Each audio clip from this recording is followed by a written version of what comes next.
was written for caregivers. You know, there are over 62 million caregivers in this country, many of which are caring for loved ones in their homes, or they are in a nursing home or home health, and they have to give support to those caregivers. It's a difficult job, and it's a very special calling. So this book inspires them and encourages them.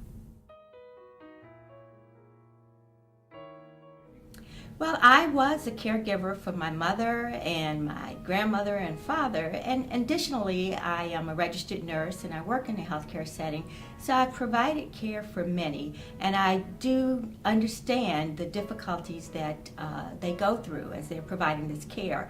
Someone gave me a book when I was in the process of caring for my mother, and it really helped me through the day-to-day operations that I went through.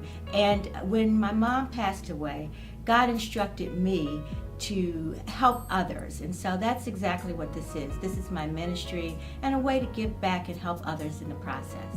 Well, my family was very much a part of the process. My husband was so supportive and in fact encouraged me when the time came to bring my mother home for care. I have 3 daughters who were here daily and seeing to the needs of my mom. And they helped write the foreword and many of the introduction they were very instrumental in as well. And you'll read about them and their reaction as I talk about family members in the book.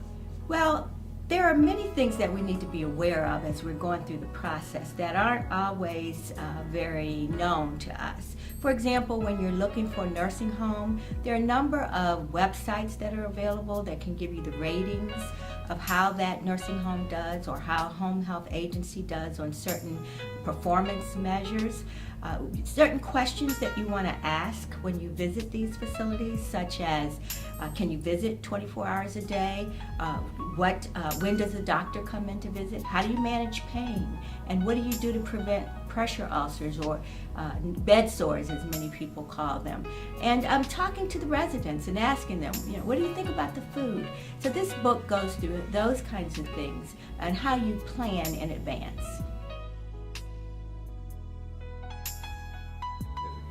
Well, this psalm was one of my mom's favorites, but in addition, as I read through it, it really gave you that assurance that if you be of good courage, that God will give you the strength to make it through the difficulties and the challenges you might be facing.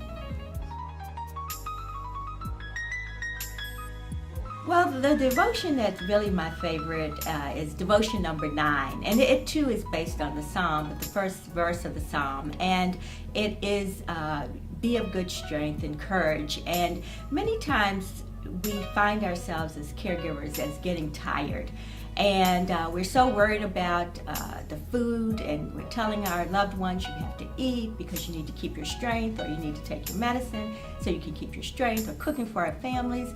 There are just so many things we have to do throughout our day. And sometimes we forget to feed on the Word of God, because that's really where our strength comes from. And through that feeding, we get the supernatural ability to give the care that's needed and to keep going even when we get tired. Well, it's quite interesting. Most who have read it are able to relate to it, and they begin to tell me their stories. And that's what's really the blessing, because it is through their stories that I learn more and I'm able to hear. And there's so many commonalities in the things that people go through, the difficult decisions, sometimes the guilt that they feel, the family interactions, and just hearing those things, they bless me, and I believe they bless the people that read the book as well. And I always encourage the people to take their time and go through the book and journal and write about their feelings. Well, it's available on my website at jeanmoodywilliams.org. That's all one word.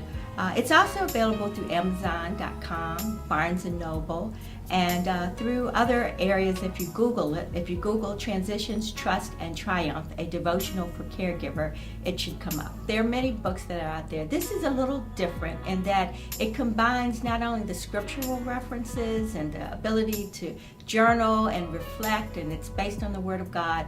It also has the information that you need opportunity to really carry out some of your caregiving responsibilities as far as resources in the community.